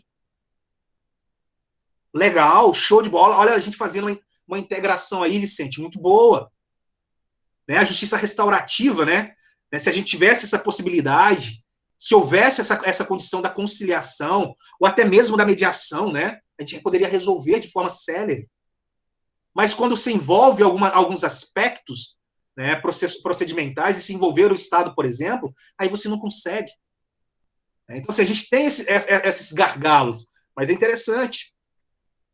Então, assim, esses julgados, então, essas jurisprudências, elas não vão exercer o quê? Uma força vinculativa, exceto na situação, obviamente, das súmulas vinculantes que depois vocês vão estudar. Né? Embora não caiba aos tribunais ditar normas, pessoal, operou-se, ou seja, foi criado de forma paulatina no país, judicial, com a expedição de súmulas jurisprudenciais.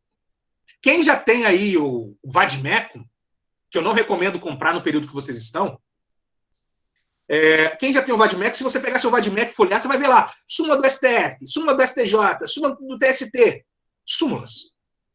Posições sobre determinado assunto que eles entendem. Precursor, obviamente, o Supremo Tribunal Federal. Quem começou com isso? O Supremo Tribunal Federal. E os outros tribunais superiores foram na onda. O que é a súmula? A súmula é um enunciado que vai resumir uma tendência. Tendência é o quê? Tendência é moda. Tá? De julgamento sobre determinada matéria. Tá? Decidida de forma contínua e reiterada pelo tribunal. Então, se o tribunal decidir um assunto de forma reiterada, de uma mesma forma, aí ele vai lá e cria uma súmula para poder dizer para a sociedade jurídica que sobre aquele assunto ele pensa aquilo e que ele vai continuar pensando aquilo. Então, essas súmulas, normalmente, elas estão nos tribunais superiores e elas vão acabar o quê? Se convertendo em verdadeiras fontes formais do direito. Porque quando você vai entrar, o juiz aqui na primeira instância, o juiz já vai decidir como o pessoal do Supremo.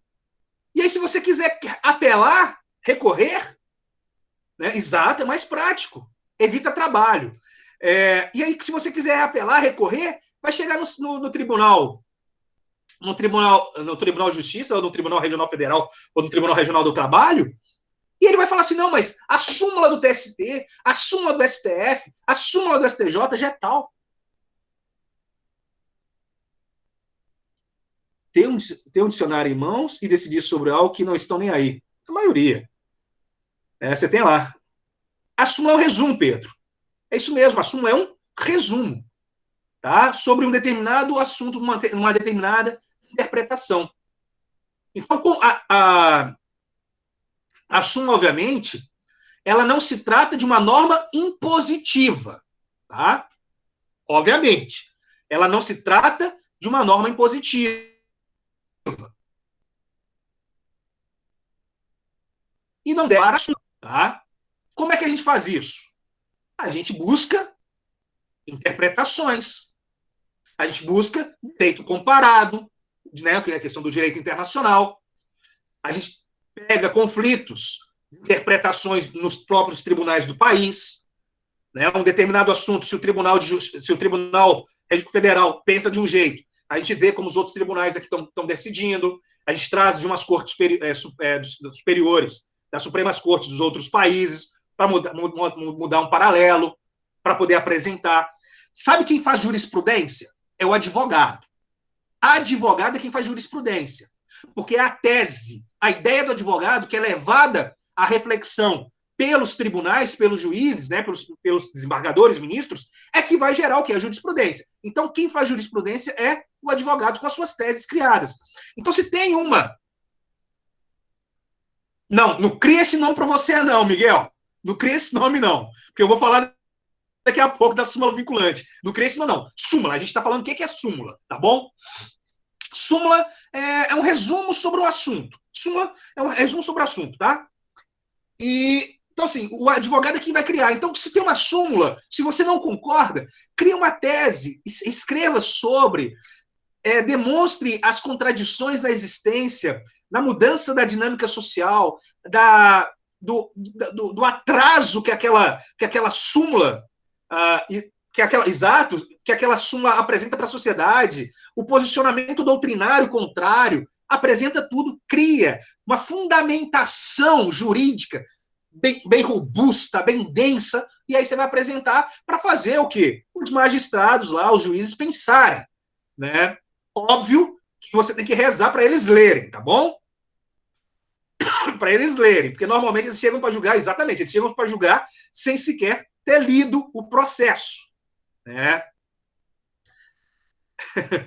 Exatamente, viu? Olha só, então você tem esse preceito das súmulas, tá bom?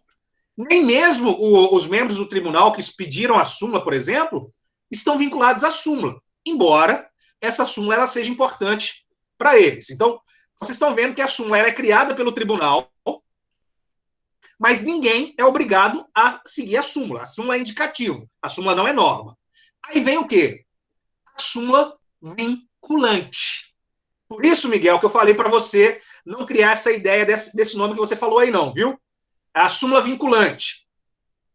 A súmula vinculante ela tem o principal objetivo, isso, que vai vincular uma outra coisa, o próprio nome fala, óbvio, obrigado. Né? Se eu for falar assim, foi rápido demais. Então, assim, tem como principal objetivo, efetivamente, o quê? Diminuir, essa é a razão, diminuir o acúmulo de processo nos tribunais. Tá? A súmula vinculante tem como principal objetivo, principal escopo, diminuir o acúmulo dos processos nos tribunais, permitindo que questões idênticas sigam a mesma orientação judicial, tá? Dada pela referida vinculação por todos os juízes e por todos os tribunais, tá? Então, a razão da súmula vinculante é o quê? Diminuir acúmulo de processo. Essa é a razão preponderante da criação. Parece meio de trabalhar menos. Sim. Sim. Mas eu vou virar para vocês e vou falar o seguinte: você fez essa pontuação, Angélica. Se você analisar, e aí a gente tem que fazer esse paralelo, se você analisar os tribunais superiores no Brasil, você vai perceber que os tribunais do Brasil possuem muito mais processos do que outros tribunais superiores mundo afora. A razão toda é que o acesso à justiça no Brasil, por mais que as pessoas falem que não, a justiça ela pode não ser justa, mas o acesso à justiça no Brasil ela é muito fácil. E ela não é cara, ela é barata e até mesmo gratuita. Então, E recorrer no Brasil, se você tem assistência judiciária, é de forma gratuita. Em outros países, o processo para você demandar... Mas os pais ficam parados antes de chegar. Não, você não completou aqui, não quero. Mas para as partes... Sim. Mas para as partes demandarem, elas têm que pagar o advogado, elas têm que pagar as custas processuais. Se ela vai recorrer, ela tem que pagar as custas processuais. Normalmente, por exemplo, você pega os Estados Unidos, você não tem, que é o comunal, você não tem perito judicial, a pessoa que faz a perícia, e a perícia judicial para conflitar a perícia que é apresentada lá. Então, você tem é caro. A justiça é cara. Ser advogado dos Estados Unidos é maravilhoso, todo advogado lá é milionário, entendeu? Todo advogado dos Estados Unidos é milionário. Porque é caro. Ganha-se muito dinheiro. Lá, aqui, uma indenização é 10 mil reais. Lá se fala de milhões. Um médico promove um erro médico aqui, paga o sujeito lá 50, 100 mil. Exemplo. Lá você vai falar de milhões. Sim. Suítes é um exemplo, pessoal. Suítes não é tudo, não, tá? Eu gosto de citar, usar às vezes uma coisinha ou outra, mas ali não leva no pé da letra, não, viu? Suítes é uma ficção. Suítes é uma ficção. É uma série de entretenimento, tá? Como como aquele... oh, meu Deus, eu vejo esse negócio, tudo esqueci o nome agora. De criminal lá, né? Quando você faz inspeções criminais. Então, assim, não dá. CSI.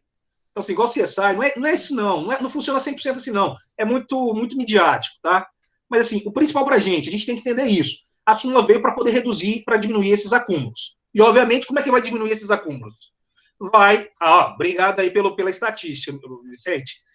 86 milhões de processos, olha só, olha a quantidade. Nós somos quase 300 milhões, quase um terço da população tem processo judicial andando, se a gente for parar para fazer esse paralelo. Então, assim, olha a situação. Então, você cria a súmula vinculante para poder limitar. Então, essa súmula vinculante é o quê? É o enunciado da decisão reiterada do Supremo Tribunal Federal, que vai possuir o efeito o quê? De vincular todos os órgãos do Poder Judiciário e da administração pública direta e indireta, né? Aí vira e fala assim, mas essa súmula vinculante, ela tem previsão normativa? Tem. Se você pegar o artigo 103A da Constituição Federal, vai falar que vai ser súmula vinculante se aprovada por 2/3 dos membros do Supremo Tribunal Federal. Tá bom? Sim, se for aprovada por pelo menos 2/3 dos membros do Supremo Tribunal Federal, vai gerar uma súmula vinculante. Tá? Então, assim, muito se critica essa súmula vinculante. Por qual razão? Porque nós entendemos, ou se entende, que a súmula vinculante ela acaba promovendo o engessamento do judiciário, tá? E, obviamente, nem sempre estão o quê? Nos mesmos sentidos dos julgados que se entendem idênticos e repetitivos. Né? Então, você vai ter situações que você vai limitar. Então, quando você pega, por exemplo, uma súmula vinculante, exemplo, expurgos inflacionários da poupança, dá para poder gerar uma súmula vinculante. Eu consigo entender esse aspecto. Porque o assunto ele é reiterado. Ok, ótimo. O FGTS, a correção do FGTS é pelo INPC ou pela TR, né, que é uma discussão que está se tendo. Não, beleza, dá para poder gerar. Agora, esse entendimento, ele vale para os processos que estão entrando ou para os processos que já estão em andamento? Também tem que ser definida essa situação. Né? Mas é um posicionamento, tá bom? Do outro lado, né, já tem esse engessamento, por outro lado, a súmula vinculante, ela vai permitir o quê? Um julgamento mais rápido e simultâneo de centenas de processos, né, por um outro, que corre o risco, obviamente, de quê? De se petrificar o poder interpretativo, né, da jurisprudência, principalmente aqui nos juízes de primeiro grau, né, que são os primeiros receptores das modificações sociais. Então, a súmula vinculante ela vai atrapalhar normalmente aqui, ou seja, vai impedir que o sujeito entre com a ação. Quer ver um posicionamento interessante, a questão das súmulas aí? Não é súmula, mas da importância. Entendimentos do Estado sobre a Covid. Né? Quando o Supremo Tribunal Federal vira e fala assim, olha, quem vai decidir não é o presidente, não é o governo federal, não. Quem vai decidir é prefeito e governador. Agora quer colocar a responsabilidade no presidente. Mas foi decisão do Supremo Tribunal Federal. Aí você vai e vira. E o pai, que não está podendo ver o filho porque a mãe não quer deixar o filho visitar o pai por conta da Covid? Como é que o Estado vai funcionar? Será que o entendimento é o mesmo? Aí eu vou padronizar a decisão. Por exemplo, na comarca que eu estou, você está tendo decisão. Não, em decorrência da gente. Mas você tem que analisar o caso concreto. Então você tem que gessar. Isso, óbvio, eu estou falando, é um caso, fazendo uma divagação, não é caso de súmula, não, tá? Só estou citando um dos problemas que podem acontecer. Olha a situação que a gente vive, tá? A função do juiz não é dar o direito, não é criar o direito. A função do juiz é interpretar o direito. E, obviamente, essa interpretação, ela vai trazer o quê? Benefícios para a compreensão do ordenamento jurídico. Portanto, ela gera o quê? Uma fonte do direito. Tá? Assim, você tem esse paralelo daí da súmula vinculante. E, obviamente, a gente tem uma observação a fazer aqui. A jurisprudência, lá no sistema do common law, né, a jurisprudência no sistema do common law são fonte o quê? Fonte indireta e fonte intelectual. E assim como no Brasil, né, o sistema common law, você tem o quê? Você tem, desculpa, lá aqui no Brasil, a jurisprudência, que é do civil law, eu falei common law, meu Deus. Aqui no Brasil, que é o sistema civil law, nós temos a jurisprudência como uma fonte indireta e intelectual. Lá nas comunidades do common law, a jurisprudência ela já vai ser uma fonte direta e principal. Ou seja, ela vai ser preponderante. Então, a gente está trazendo, a gente está incorporando, né? A gente está incorporando no sistema jurídico brasileiro essa ideia aí da jurisprudência do civil law, né? Do common law, desculpa. As palavrinhas.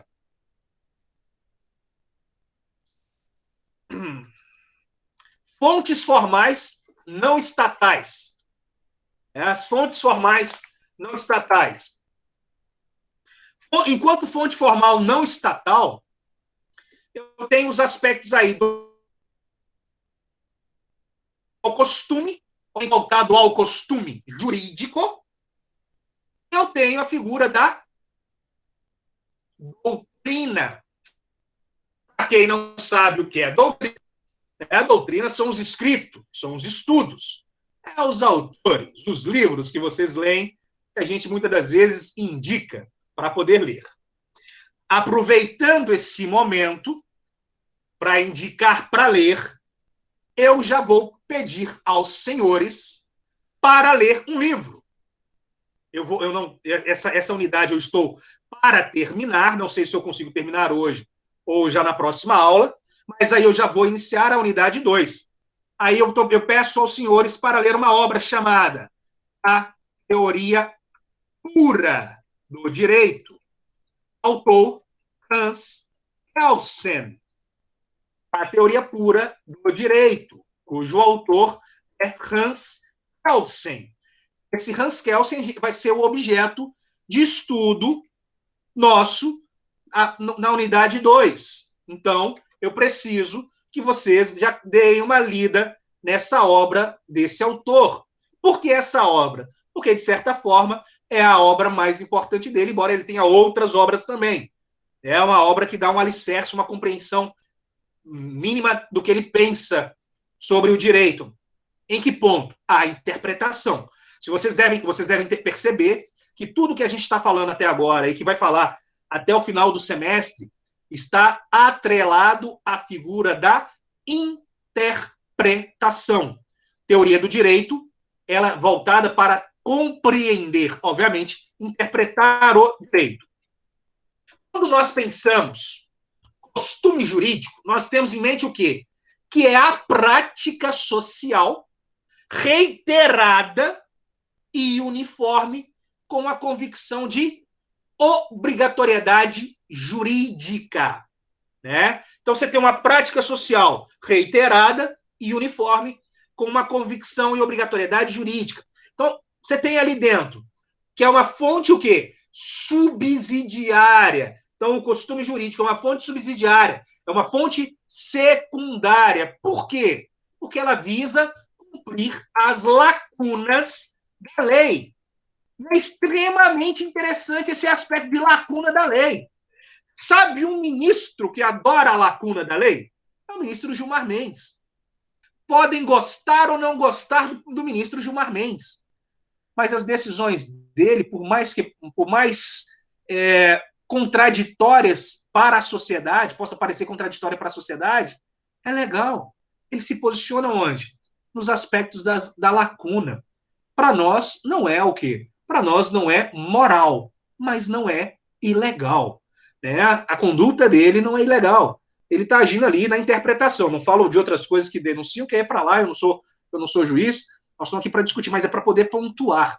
Né? Que para os costumes ele se converta em direito, ou fonte do direito, aí a gente precisa de dois requisitos, né, imprescindíveis. Primeiro deles, nós temos que ter o objetivo, né, o elemento objetivo ou material, que seria o corpo, né, o corpus, que seria a prática constante e reiterada daquele objetivo. Nós temos o aspecto, o requisito subjetivo ou imaterial, que é o ânimos, tá? Então, eu tenho um aspecto objetivo, né, o material que é o corpus, que seria a prática, e eu tenho um aspecto subjetivo ou imaterial, que é o ânimos, né? O que é esse ânimos? Seria a consciência coletiva de obrigatoriedade da prática, é a forma como as pessoas vê, ânimos, vontade, né? A forma como se vê. Então, o costume, ele obriga o quê? Ele obriga quando há um sentimento geral de obrigatoriedade. Então, o costume, ele obriga quando vai haver esse sentimento geral de obrigatoriedade. Uma das principais barreiras ao costume é justamente identificar ou justamente a dificuldade de se identificar o quê? Essa prática reiterada. Né? Porque essa prática reiterada, ela vai depender o quê? De caso concreto. Né? E isso, obviamente, traria o quê? Traria incerteza e traria também uma insegurança. Tá? Então, sim, primeiro ponto, em que pese a prevalência da lei dentro do nosso ordenamento jurídico, dentro do nosso sistema jurídico, o costume, ele vai desempenhar um papel importante, né? Principalmente porque a lei ela não tem condições, obviamente, de quê? De predeterminar todas as condutas e todos os fenômenos. Então, como é que você vai verificar as situações? Quer ver? Vou pensar aqui. Quando que você pensaria que um indivíduo ele pegaria um vídeo, uma foto de uma pessoa com quem ele teve relacionamento, seja duradouro ou não, né, o que a gente chama de nudes, ou porque ele gravou um ato de relação, e aquele indivíduo ia expor o companheiro, aquela outra pessoa que tá naquela imagem. E fazer isso em especial porque a outra pessoa o abandonou. Vai não, Kathleen. Vai não, tá quase acabando. Me dá uns minutinhos aí, me dá uns minutinhos. Não, você não pode sair. Quarentena. Peraí, sai não, fica comigo. Espera um pouquinho aí. Tá quase acabando, prometo. Prometo, não vou falar muito mais não. Segura um pouquinho aí. Você não vai poder sair. Vai ficar em casa. Eu também. Todo mundo vai ficar em casa. Nos lugares que os barzinhos estão podendo abrir, eles estão deixando abrir até 10, 11 horas só, você não vai conseguir sair. Tá bom? Fica aí, preocupa não. Fica aí, fica aí. Segura comigo. Um pouquinho só um pouquinho, tá bom? Só um pouquinho, tá bom? Espera um pouquinho aí, tá acabando, tá acabando. Se tivesse jeito de ir para um barzinho, qualquer coisa, eu até entenderia. Sexta-feira, final da semana, mas a gente não está podendo. Então vamos ficar aqui. Segura o pé. Então, olha só. Que pese essa prevalência aí, você tem essa situação essa mudança, né? Porque o costume ele vai se adaptar. Então, para ele ser aceito, a gente precisa pensar nesse costume com amplitude, né? Ou seja, aquilo que é disseminado no meio social. Um exemplo do costume, eu não sei aí em Juiz de Fora, eu não sei em João Molevade, aqui em Patinga não tem mais esse costume. Creio, obviamente, que também Juiz de Fora não tem nem João Molevade, mas às vezes talvez num bairro, que é nas padarias, nos mercadinhos de bairro, né? Na cidade menor tem isso, na cidade, que é aquele sujeito que faz anotação em ficha. Né? Anotação, o cara vai lá e compra, manda o menino comprar, ele vai lá e anota na fichazinha e guarda na ficha, e no final do mês o cara vai lá e paga, né? Não é algo mais costumeiro hoje. Você chega lá e paga mais fácil, né, para não dar calote. Mas ainda assim, você encontra o quê? Você encontra em várias cidades essa prática costumeira. Isso é costume. Isso é utilizado, e aquela fichinha ali vale para uma ação judicial que ela deu um documento. Hoje, tudo que você manda no seu celular, no seu WhatsApp, então, tudo que você manda no seu celular, WhatsApp, é prova, é costume. Você faz o contrato o quê? Por via oral. Então você pega lá e pede o áudio para comprovar que você não contratou. Virou costume. Contrato verbal. Né? Você não precisa ter o documento escrito. A aceitação feita no portal. Então você tem é uma prática rotineira. Né? Então é largamente utilizado. Não é necessário, porém, que a sociedade o quê? Que a sociedade tenha consciência desse costume. E esse costume ele pode ser setorizado. E seu maior campo de atuação é, sem dúvida, o quê? O direito comercial, o direito empresarial, as suas práticas.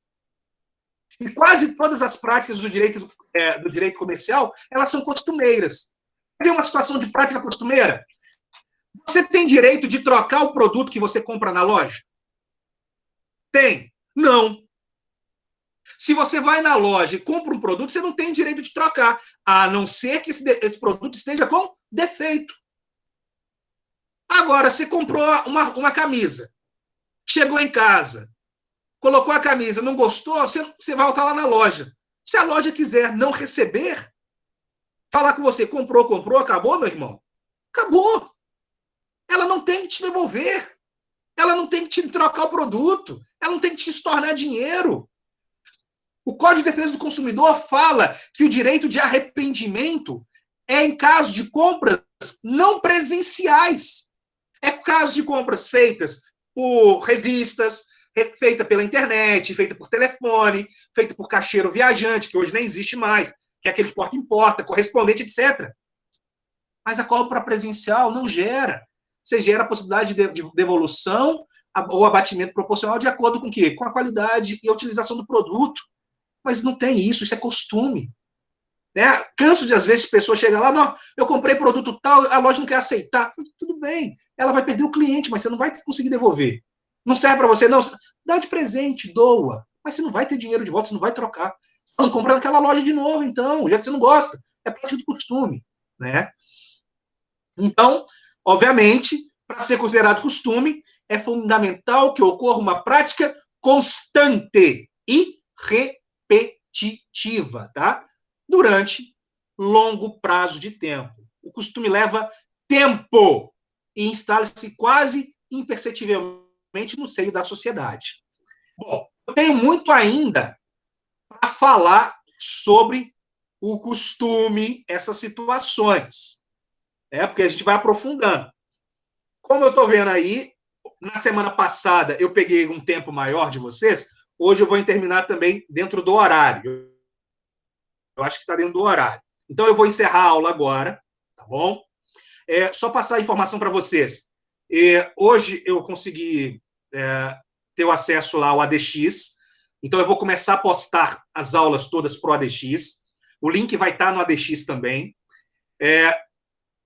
Eu tive acesso a alguns e-mails de vocês. Eu vou tentar vincular os e-mails de vocês na plataforma e remeter. Possivelmente, na próxima aula, vocês vão conseguir entrar de forma direta. Vamos ver se isso vai funcionar, tá bom? Pessoal, obrigado. Boa noite. Bom descanso, tá? Bom final de semana.